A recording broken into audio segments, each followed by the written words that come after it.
ಎಲ್ಲರ ತಂದೆಯೂ ಕೂಡ ವೈಟ್ ಕಾಲರ್ ಜಾಬ್ ಅಲ್ಲಿ ಇರ್ತಾರೆ ಅಂತ ಹೇಳಲಿಕ್ಕೆ ಆಗೋದಿಲ್ಲ. ಎಲ್ಲರ ತಂದೆಯೂ ಕೃಷಿ ಮಾಡ್ತಾರೆ ಅಂತ ಹೇಳಲಿಕ್ಕೆ ಆಗೋದಿಲ್ಲ.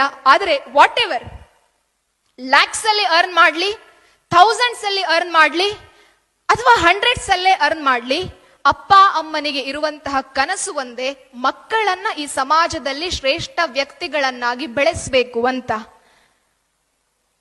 ಒಂದು ಸಣ್ಣ ಕಥೆಯನ್ನ ಹೇಳುತ್ತೇನೆ. ಒಂದೂರಲ್ಲಿ ಒಬ್ಬ ತಂದೆ ಮತ್ತು ಮಗಳಿರ್ತಾಳೆ. ಬಹಳ ಸಣ್ಣ ವಯಸ್ಸಿನಲ್ಲಿ ಆತ ಹೆಂಡತಿಯನ್ನ ಕಳ್ಕೊಳ್ತಾನೆ. ಆ ಮಗಳು ಅಮ್ಮನನ್ನ ಕಳ್ಕೊಂಡಿರ್ತಾಳೆ. ಅಪ್ಪನೇ ನೋಡ್ಕೊಳ್ತಾ ಇದ್ದ. 10th ಆಯ್ತು, ಕೈಯಲ್ಲಿ ಮೊಬೈಲ್ ಬಂತು, ಅಪ್ಪ ಸ್ವಲ್ಪ ದೂರ ಆಗ್ತಾರೆ. PUC ಆಯ್ತು, ಹೊಸ ಆಂಡ್ರಾಯ್ಡ್ ಸೆಟ್ ಬಂತು 30,000ದ್ದು, ಅಪ್ಪ ಇನ್ನಷ್ಟು ದೂರ ಆಗ್ತಾನೆ. ಎಂಜಿನಿಯರಿಂಗ್ ಕಾಲೇಜಿಗೆ ಜಾಯಿನ್ ಮಾಡಿಸಿದ್ರು. ಈಗ ಅಪ್ಪ ಓಲ್ಡ್ ಫ್ಯಾಷನ್ ಇರುವಂತಹ ವ್ಯಕ್ತಿ ಅಂತ ಹೇಳಿ ಅನ್ನಿಸ್ಲಿಕ್ಕೆ ಆರಂಭ ಆಯ್ತಂತೆ. 1 ವರ್ಷ ಎಂಜಿನಿಯರಿಂಗ್ ಆಯ್ತು. ಅಪ್ಪ ಕಾಲೇಜಿಗೆ ಹೊರಟು ನಿಲ್ಬೇಕಾಗಿದ್ರೆ ಅಪ್ಪ ನೀನ್ ಬರಬೇಡ ಅಂತ ಹೇಳುವಂತಹದ್ದು. 2ನೇ ವರ್ಷಕ್ಕೆ ಕಾಲಿಡ್ಬೇಕಾಗಿದ್ರೆ ಅಪ್ಪ ನನಗೆ ಲ್ಯಾಪ್ಟಾಪ್ ಬೇಕು ಅಂತ ಹೇಳ್ತಾಳೆ. ಅಪ್ಪ ನನ್ನಿಂದ ಈಗ ನನ್ಗೆ ಹಣ ಹೊಂದಿಸ್ಲಿಕ್ಕೆ ಸಾಧ್ಯ ಇಲ್ಲ, ಮುಂದ್ 2 ತಿಂಗಳಾದ ನಂತರ ಕೊಡಿಸ್ತೇನೆ ಅಂತ ಹೇಳ್ತಾನೆ. ಸಿಟ್ಟು ಬರತ್ತೆ, ರೂಮಿಗೆ ಹೋಗ್ಕೊಂಡು ಬಾಗಿಲು ಹಾಕ್ತಾಳೆ. 1 ವಾರ ಇದೇ ತರ ಅಪ್ಪನ ಜೊತೆಯಲ್ಲಿ ಮುನಿಸು ಜಗಳ ಎಲ್ಲವೂ ಆಯ್ತು. 2ನೇ ವಾರದಲ್ಲಿ ಅಪ್ಪ ನನಗೆ ಸ್ಕೂಟಿ ಬೇಕು ಅಂತ ಹೇಳ್ತಾಳೆ. 1 lakh ಎಲ್ಲಿಂದ ತರ್ಲಿಕ್ಕೆ ಸಾಧ್ಯ? 4 ತಿಂಗಳ ಟೈಮ್ ಕೊಡು ಅಂತ ಹೇಳ್ತಾಳೆ. ಸಿಟ್ಟು ಬಂತು, ಮನೆ ಡೋರ್ ಅನ್ನ ಹಾಕೊಂಡು ರೂಮ್ ಒಳಗಡೆ ಕೂತ್ಕೊಳ್ತಾಳೆ. ಮಾತಿಲ್ಲ, ಕಥೆ ಇಲ್ಲ.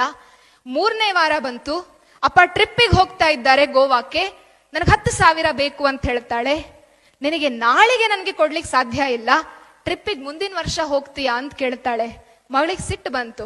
ಅಪ್ಪ ಮಗಳು ಮಾತನಾಡದೆ 2 ವರ್ಷ ಸಾಧಾರಣ ಆಗಿತ್ತು.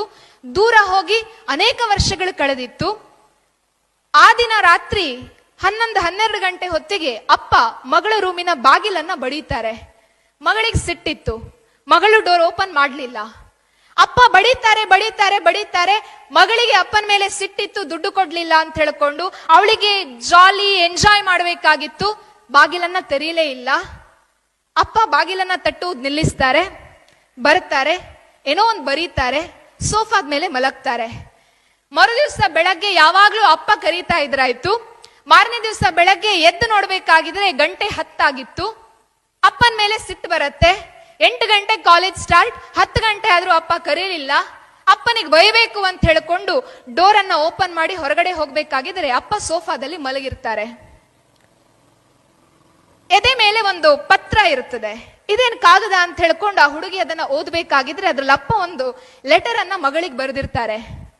ಮಗು, ನೀನು ನನ್ನ ಹತ್ರ ಸುಮಾರು 4 ತಿಂಗಳಿಂದ ಮೊಬೈಲ್, ಲ್ಯಾಪ್ಟಾಪ್, ಅದು ಇದು ಅಂತ ಹೇಳ್ಕೊಂಡೆಲ್ಲ ಹಣ ಕೇಳ್ತಾ ಇದ್ದಿ. ಆದ್ರೆ ಕ್ಷಮಿಸು, ನಿನ್ನ ಜೀವನವನ್ನ ರೂಪಿಸ್ಬೇಕು ಅಂತ ಹೇಳ್ಕೊಂಡು ನನಗೆ ದುಡ್ಡು ಕೊಡ್ಲಿಕ್ಕೆ ಸಾಧ್ಯ ಆಗ್ಲಿಲ್ಲ. ನಾನು ನೀನು ಮಾತು ಬಿಟ್ಟು ಅದೆಷ್ಟೋ ವರ್ಷ ಆಯ್ತು. ಮಾತಾಡ್ಬೇಕು ಅಂತ ಹೇಳಿ ತುಂಬಾ ಪ್ರಯತ್ನ ಪಟ್ಟೆ, ಬಟ್ ನನ್ನಿಂದ ಆಗ್ಲಿಲ್ಲ, ನೀನ್ ಮಾತನಾಡಿಸ್ಲಿಲ್ಲ. ದಯವಿಟ್ಟು ನನ್ನನ್ನ ಕ್ಷಮಿಸು. ನಿನಗೆ ಕೇಳಿದಂತಹ ಜೀವನವನ್ನ, ನೀನು ಬಯಸಿದಂತಹ ಜೀವನವನ್ನ ಕೊಡ್ಲಿಕ್ಕೆ ನನ್ನಿಂದ ಸಾಧ್ಯ ಆಗ್ಲಿಲ್ಲ. ಕಾರಣ ಇಷ್ಟೇ, 5 ವರ್ಷದ ಹಿಂದೆ ಸಣ್ಣದಾಗಿ ಎದೆನೋವು ಬರಬೇಕಾಗಿದ್ರೆ ಡಾಕ್ಟರ್ ಹತ್ರ ಹೋಗ್ಬೇಕಾಗಿದ್ರೆ ಹಾರ್ಟ್ ನಲ್ಲೊಂದು ಹೋಲ್ ಇದೆ ಅಂತ ಹೇಳಿದ್ರಾಯ್ತು. ಆದ್ರೆ ನನ್ನ ಮುಂದೆ ನಿನ್ನ ಭವಿಷ್ಯ ಇತ್ತು. ನನ್ನ ಹಾರ್ಟ್ ಹೋಲ್ ಅನ್ನ ಕರೆಕ್ಟ್ ಮಾಡಬೇಕು ಅಂತಾದ್ರೆ ಲ್ಯಾಕ್ಸ್ ಅಲ್ಲಿ ನನಗೆ ಹಣ ಬೇಕು. ಆದ್ರೆ ಅದೇ ಲ್ಯಾಕ್ಸ್ ಅಷ್ಟು ಹಣವನ್ನ ನಿನ್ನ ಮೇಲೆ ಇನ್ವೆಸ್ಟ್ ಮಾಡಿದ್ರೆ ನಿನ್ನ ಬದುಕು ಸುಗಮ ಆಗ್ತದೆ ಅಂತ ಅನ್ನಿಸ್ತು. ನನ್ನ ಬದುಕೋ ನಿನ್ನ ಬದುಕೋ ಅಂತ ಹೇಳ್ಕೊಂಡು ನನ್ನ ಎದುರುಗಡೆ 2 ಆಪ್ಷನ್ ಇರಬೇಕಾಗಿದ್ರೆ ನಾನ್ ಸತ್ರು ತೊಂದರೆ ಇಲ್ಲ, ನಿನ್ನನ್ನ ಬದುಕಿಸ್ಬೇಕು ಅಂತ ಹೇಳಿ ನನಗೆ ಆಲೋಚನೆ ಬಂತು. ಸೊ ನನ್ನ ಹತ್ರ ಇದ್ದಂತಹ ಎಲ್ಲ ಹಣದಿಂದ ನಿನ್ನ ಹೆಸರಿನಲ್ಲಿ ಒಂದು ಮನೆ ತೆಗೆಸಿದ್ದೇನೆ. ನಾನು ಸತ್ತ ನಂತರ ಆ ಮನೆಯಲ್ಲಿ ನೀನು ಆರಾಮದಲ್ಲಿ ಬದುಕಬಹುದು. ನಾನಿಲ್ಲ ಅಂತಾಗಬೇಕಾಗಿದ್ರೆ ನಿನ್ನ ಜೀವನಕ್ಕೊಂದು ಗುರಿ ಬೇಕಲ್ವಾ? ನಿನ್ನ ಹೆಸರಿನಲ್ಲಿ 1 ಲಕ್ಷ FD ಇಟ್ಟಿದ್ದೇನೆ. ಪ್ರತಿ ತಿಂಗಳು ನಿನ್ನ ಜೀವನಕ್ಕೆ ಬೇಕಾದಂತಹ ಇಂಟ್ರೆಸ್ಟ್ ಅದರಲ್ಲಿ ಬರುತ್ತೆ. ನೀನು ಕೇಳಿದ್ದನ್ನ, ನೀನು ಬಯಸಿದ್ದನ್ನ ಕೊಡ್ಲಿಕ್ಕೆ ನನ್ನಿಂದ ಸಾಧ್ಯ ಆಗಲಿಲ್ಲ. ಆದರೆ ನಾಳೆ ದಿವಸ ನೀನು ಈ ಪತ್ರವನ್ನ ಓದಿದ ನಂತರ ನನ್ನ ಹತ್ರ ಮಾತನಾಡ್ತಿ ಅನ್ನುವಂತಹ ಭರವಸೆ ನನಗಿದೆ ಅಂತ ಹೇಳ್ಕೊಂಡು ಅಪ್ಪ ಪತ್ರ ಬರೀತಾರೆ. ಮಗಳು ಓದ್ತಾ ಇರಬೇಕಾಗಿದ್ರೆ ಕಣ್ಣಂಚಿನಲ್ಲಿ ನೀರು ಹರಿದು ಬರುತ್ತೆ. ಅಪ್ಪ ನನ್ನ ಎಬ್ಬಿಸ್ತಾಳೆ. ಅಪ್ಪ ನನಗೆ ಸ್ಕೂಟಿ ಬೇಡ, ಅಪ್ಪ ನನಗೆ ಲ್ಯಾಪ್ಟಾಪ್ ಬೇಡ, ಅಪ್ಪ ನನಗೆ ಯಾವುದು ಬೇಡ, ಅಪ್ಪ ನನಗೆ ನೀನೇ ಬೇಕು ಅಂತ ಹೇಳಿಕೊಂಡು ಎಬ್ಬಿಸ್ತಾಳೆ. ಆದ್ರೆ ಆ ಜೀವ ಹಿಂದಿನ ದಿನ ರಾತ್ರಿ 12 ಗಂಟೆಗೆ ಹೋಗಿತ್ತು. ಮಗು ಬೇಕು, ಮಗಳು ಬೇಕು, ಮಗಳಲ್ಲೇನೋ ಹೇಳಬೇಕು ಅಂತ ಹೇಳಿಕೊಂಡು ಎದೇನೋ ಆಗ್ತಾ ಇದೆ ಅಂತ ಹೇಳಲಿಕ್ಕೆ ಹಿಂದಿನ ದಿವಸ ರಾತ್ರಿ 12 ಗಂಟೆಗೆ ಆ ಅಪ್ಪ ಬಾಗಿಲನ್ನ ಬಡೀತಾನೆ. ಎಲ್ಲವನ್ನ ಕೊಟ್ಟಂತಹ ಅಪ್ಪ ಸ್ಕೂಟಿ ಕೊಡ್ಲಿಲ್ಲ, ಮೊಬೈಲ್ ಕೊಡ್ಲಿಲ್ಲ ಅಂತ ಹೇಳ್ಕೊಂಡು ಮಗಳು ಡೋರನ್ನ ಓಪನ್ ಮಾಡ್ಲಿಲ್ಲ. ಅಪ್ಪ ಸತ್ತು ಹೋದ ನಂತರ ಮಗಳಿಗೆ ಅನ್ನಿಸ್ತದೆ, ಸಾರಿ ಕೇಳ್ತಾ ಇದ್ದಿದ್ರೆ ಅಪ್ಪ ಬದುಕ್ತಾ ಇದ್ರೇನು ಅಂತ. ಕಾಲ ಮೀರಿ ಹೋಗಿತ್ತು. ಅಮ್ಮ ನಮ್ಮನ್ನ ತುಂಬಾ ಪ್ರೀತಿಯಿಂದ ಸಾಕ್ತಾಳೆ. ಸಣ್ಣದಿರಬೇಕಾಗಿದ್ರೆ, ತೊಟ್ಟಿಲಿನಲ್ಲಿ ನಾವು ಅಳಬೇಕಾಗಿದ್ರೆ ಪ್ರತಿ ಕ್ಷಣ 12 ಗಂಟೆಗಳಲ್ಲಿ ಅಮ್ಮ ಎದೆ ಹಾಲು ಕೊಡ್ತಾ ಇದ್ಲು. 1 ಗಂಟೆಗಳಲ್ಲಿ ಅಯ್ಯೋ ಈ ಮಗು ನನ್ನ ನಿದ್ದೆಯನ್ನ ಹಾಳು ಮಾಡ್ತಾ ಇದೆ, ಡಿಸ್ಟರ್ಬ್ ಮಾಡ್ತಾ ಇದೆ, ಈ ಮಗುವಿಗೆ ನಾನು ಹಾಲು ಕೊಡುವುದಿಲ್ಲ ಅಂತ ಹೇಳಿ ಒಂದೇ ಒಂದು ದಿವಸ ನಮ್ಮಮ್ಮ ಹೇಳಲಿಲ್ಲ. ನಾವೇನ್ ಮಾಡ್ತೇವೆ?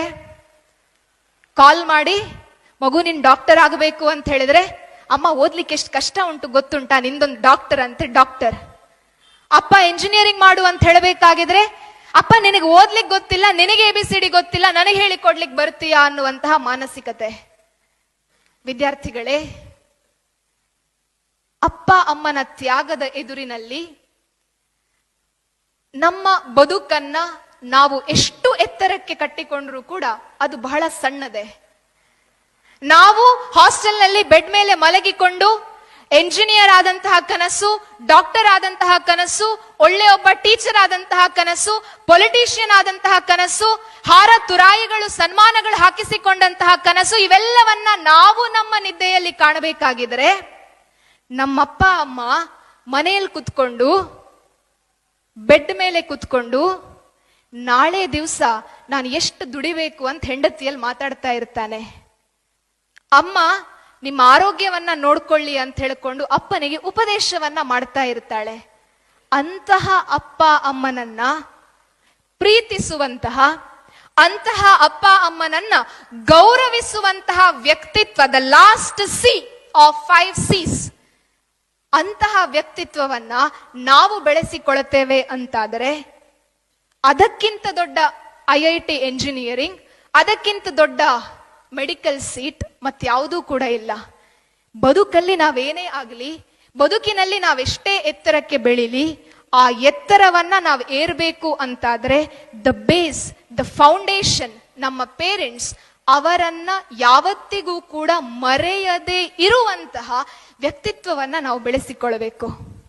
ಅಂತಹ ವ್ಯಕ್ತಿತ್ವ ನಮ್ಮದಾಗ್ತದೆ ಅಂತಾದರೆ ನಮ್ಮಕ್ಕಿಂತ ದೊಡ್ಡ ಹೀರೋ ಮತ್ಯಾರೂ ಕೂಡ ಇಲ್ಲ.